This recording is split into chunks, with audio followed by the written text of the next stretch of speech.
मानवता के सबसे प्राचीन और पवित्र ग्रंथों में से एक, ऋग्वेद, केवल मंत्रों का संग्रह नहीं है, बल्कि यह आध्यात्मिकता, मानव चेतना और ब्रह्मांड की गहरी परतों को समझने का एक अद्वितीय मार्गदर्शन प्रदान करता है। इस ग्रंथ में कई महत्वपूर्ण श्लोक हैं, जिनमें से ऋग्वेद 1:16 एक विशेष आध्यात्मिक गहराई और शाश्वत प्रासंगिकता के साथ खड़ा है। इस वीडियो में हम इस श्लोक के सार, इसके आध्यात्मिक महत्व और आज की तेज रफ्तार और भौतिकवादी दुनिया में इसकी प्रासंगिकता की जांच करेंगे। यह श्लोक इंद्र देवता को आह्वान करता है, जो देवताओं के राजा माने जाते हैं और आकाशीय शक्तियों, जैसे तूफान और बारिश, के नियंता हैं। इस श्लोक का अनुवाद इस प्रकार किया जा सकता है: यहाँ तेल से भिगोए गए अनाज हैं, यहाँ लाओ इंद्र को उनके सबसे आरामदायक रथ पर, जिन्होंने बेरंग के घोड़े लाए। Ralph TH. ग्रिफिथ का अनुवाद 1896।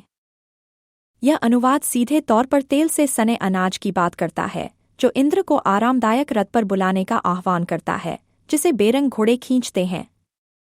हालांकि इसके शाब्दिक अर्थ से परे यह श्लोक कई गहरे प्रतीकों से भरा हुआ है, जो आध्यात्मिक साधकों के लिए अनमोल शिक्षा प्रदान करते हैं।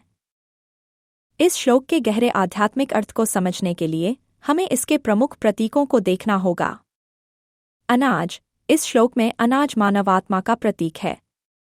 इन्हें तेल से भिगोने की प्रक्रिया को शुद्धिकरण, परिष्कार और उच्च चेतना के लिए आत्मा की तैयारी के रूप में देखा जाता है। तेल, घृत तेल यहाँ शुद्धिकरण और पवित्रता का प्रतीक है। जैसे तेल अनाज की गुणवत्ता को बढ़ाता है, वैसे ही यह आत्मा के शुद्धिकरण का प्रतीक है, जो इसे दिव्य ज्ञान प्राप्त करने के लिए तैयार करता है। इंद्र ऋग्वेदिक साहित्य में देवताओं के राजा हैं, जो आकाशीय शक्तियों के नियंत्रक माने जाते हैं। आध्यात्मिक रूप से इंद्र उच्च, दिव्य चेतना का प्रतीक है, जो पूरे ब्रह्मांड को नियंत्रित करती है। इंद्र का आह्वान दिव्य ज्ञान को जीवन में आमंत्रित करने जैसा है।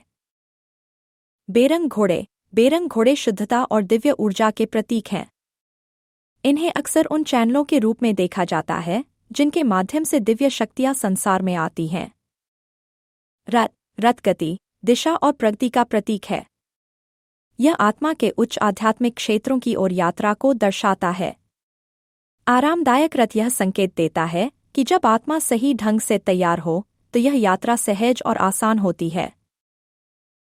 यह हमारे जीवन में दिव्य चेतना को आमंत्रित करता है। यह आत्मा की तत्परता को दर्शाता है, जो दिव्य ज्ञान को प्राप्त करने के लिए तैयार होती है, जैसे तेल से भिगोए गए अनाज अधिक प्रभावी बनते हैं। इस श्लोक का आध्यात्मिक अर्थ यह है कि जब हम अपने मन और आत्मा को शुद्ध और तैयार करते हैं, तो दिव्य चेतना स्वाभाविक रूप से हमारे जीवन में प्रवेश करती है। अनाज हमारी आत्मा का प्रतीक है, जिसे तेल, ध्यान, योग, भक्ति से शुद्ध किया जाता है, ताकि वह इंद्र, दिव्य चेतना, को स्वीकार करने के लिए तैयार हो। यह श्लोक हमें बताता है कि आध्यात्मिक विकास एक ऐसी प्रक्रिया है, जिसे जबरदस्ती नहीं लाया जा सकता। यह तब आता है जब हम अपनी आंतरिक तैयारी करते हैं, जैसे बारिश तैयार खेत में आती है। जब हम शुद्धिकरण की प्रक्रियाओं में शामिल होते हैं, जैसे ध्यान, योग और भक्ति, तो हम दिव्य शक्तियों को अपने जीवन में स्वाभाविक रूप से आमंत्रित करते हैं। श्री अरबिंदो, आधुनिक भारत के एक महानतम आध्यात्मिक विचारक, ने वेदों पर गहरी टिप्पणी की है। अपनी पुस्तक द सीक्रेट ऑफ द वेदा में उन्होंने वेदों को सिर्फ कर्मकांड या मंत्रों का संग्रह नहीं, बल्कि गहरे मानसिक और आध्यात्मिक सत्य की अभिव्यक्ति बताया। श्री अरबिंदो का कहना है, वेद उन लोगों की बात है जिन्होंने वास्तविकता का अनुभव किया और उसमें जीते। स्वामी दयानंद सरस्वती ने भी वेदों को एकेश्वरवाद, नैतिक जीवन और आध्यात्मिक मुक्ति के मार्ग के रूप में व्याख्यायित किया। उनका दृष्टिकोण यह था कि वेद व्यक्तिगत विकास और आध्यात्मिक जागरण के लिए आवश्यक उपकरण हैं।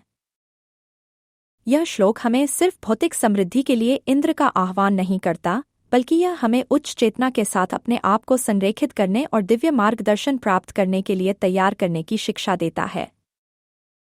आज के समय में, जब भौतिकवाद और जीवन की आपाधापी हमारे जीवन को नियंत्रित करती है, यह हमें याद दिलाता है कि आध्यात्मिक विकास पर ध्यान देना बेहद जरूरी है।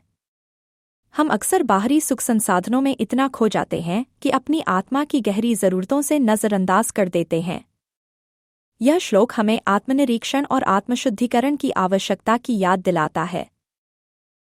ध्यान, योग और माइंडफुलनेस। ध्यान, योग और माइंडफुलनेस की प्रथाएं हमारे मन और आत्मा को तेल के रूप में शुद्ध करती हैं।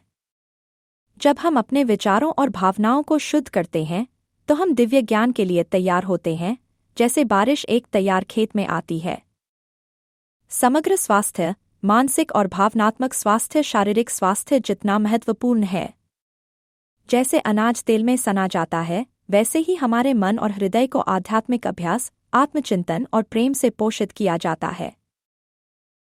तनाव से निपटना। आजकल तनाव और चिंता एक आम समस्या बन गई है।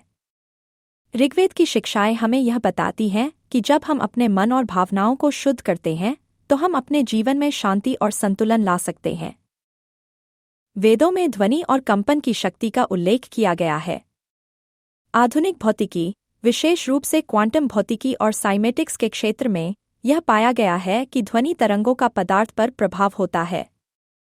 वेदों के मंत्र में यह ताकत होती है कि वे हमारे चारों ओर की ऊर्जा को प्रभावित कर सकते हैं, जिससे हमें हमारे वातावरण और अपने आप से गहरी कनेक्टिविटी मिलती है।